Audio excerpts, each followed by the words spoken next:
Welcome sa Dries TV. Kung interesado ka sa ganitong news, huwag kalimutang isubscribe ang ating YouTube channel. Maraming salamat! Welcome po ulit sa ating panibagong update tungkol kina Kim and Paolo Abilino. Sa bawat update natin, tatalakayin natin ang mga pinag-uusapan sa mundo ng social media tungkol kina Kim and Paolo Abilino. Kaya naman kung hindi pa po kayo nakasubscribe dito sa ating channel nako, i-click nyo na po yan and isama nyo na din ang bell button.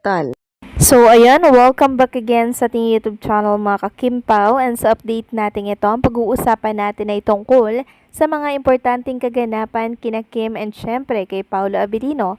Pero bago po ang lahat, maraming salamat sa inyong patuloy na pagsuporta at pagsubaybay sa mga daily update natin. Kaya naman bilang pasasalamat, narito ang mga napili nating komento patungkol po yan sa naging previous update natin.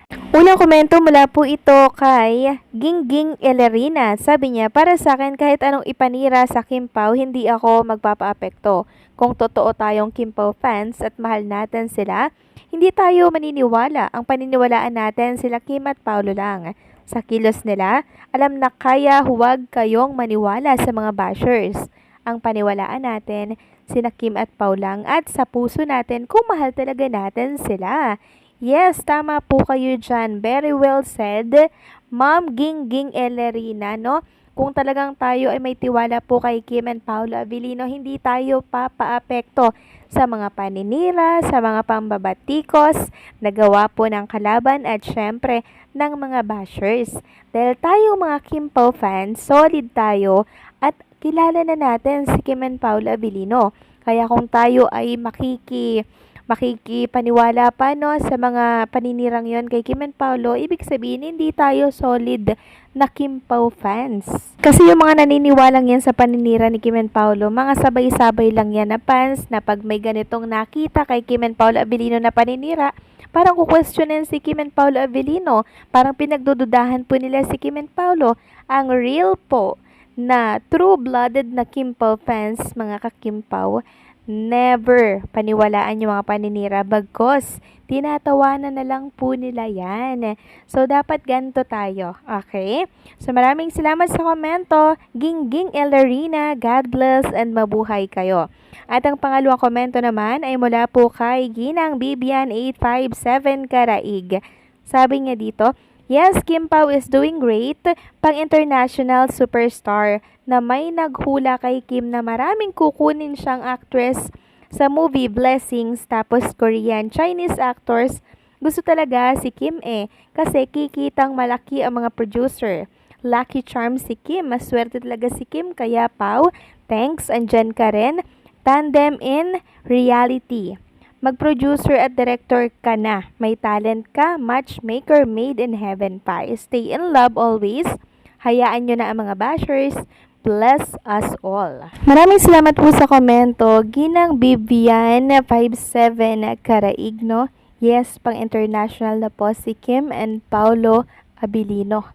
Superstar na nga po ang datingan talaga nila mga ka-Kimpaw at nakaka-proud lang dahil talagang in demand si Kim and Paolo Abilino sa mga naglalakihang producer kasi nga po alam nila nakikita at tatabo sila ng limpak na salapi pag si Kim and Paolo Abilino po yung binigyan nila ng project.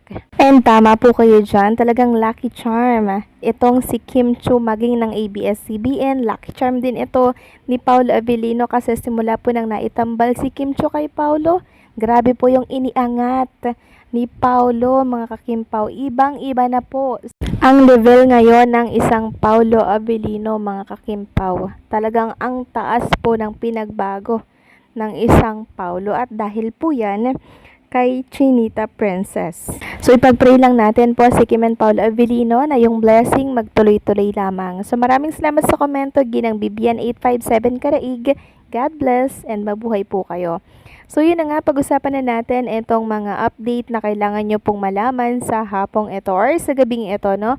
So narito po ang update ng Gawadangal Filipino Awards para po ito sa mga botong nakuha ni Kim and Paolo Abilino at ng mga kalaban po niyang or nilang tambalan. Sabi nga dito, as of 10 PM August 20th, First Kimpaw, 40,790 po ang nakuhang star or boto. Second, JM Piang, 32,831. Third, Dasbia, 22,807. At ang fourth kay Rin, 5,666. Fifth, Astres, 4,418. Sixth, Donbell, 1,722. At seventh, Barda, 1,643. So, nangunguna po ang Kim Pao na kung saan ay merong pinakamataas na boto. Mula po yan syempre sa mga nagmamahal na Kim Pao fans na kung mag-send ng star ay tigta 300, diba? Grabe. So, sana po ito mga star na nakolekta po ng Gawad Dangal Filipino Awards ay mapunta po talaga mga kakimpaw sa charity or sa program po nila. So, ipag-pray natin mga kakimpaw na talagang makarating po ito sa karapat-dapat na matulungan, okay? Samantalang next topic naman tayo mga kakimpaw, pag-usapan naman natin ang tungkol dito kay Chinita Princess.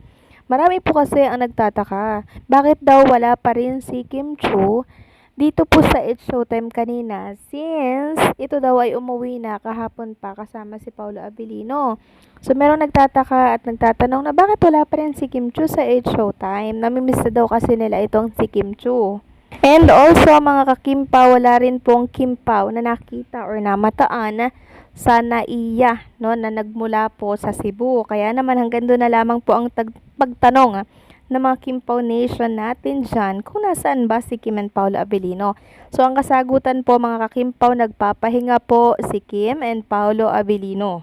Rest muna sila ngayon mga kakimpaw, kaya hindi po natin nakita at nakasama si Kim Chiu sa It's Showtime. Dahil grabe din po mga kakimpaw ha, yung naging taping nila dyan sa The Alibay. So, deserve nilang magpahinga. Plus, after ng pahinga, parang may rehearsal pa po ata si Kim and Paolo Abilino para po yan sa gaganaping ASAP England. Kaya hindi ko alam mga kakimpaw kung papasok si Kim Chiu sa It's Showtime bukas and sa Sabado. Kasi sobrang hectic ng mga schedule nilang dalawa eh. Meron po silang ASAP England at kailangan po no ng puspusan na pagre-rehearse. Kasi syempre, diba, mapapanood sila sa ibang bansa kaya dapat pulido yung kanilang performance doon. Kaya hayaan muna natin si Kim and Paolo Abilino mag-relax and syempre magpahinga ngayong araw at sa mga susunod po na araw. Deserve nila ito mga kakimpaw, okay? Wag na muna natin silang hanapin. Masaya po silang magkasama ni Chinita Princess, okay? Basta kalma lang kayo dyan, panatag lang kayo dyan dahil masaya po si Kim and Paolo Abilino. Quality time sila sa isa't isa.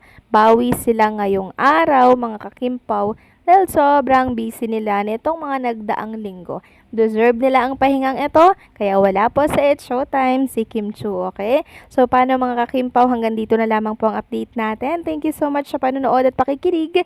See you on my next one.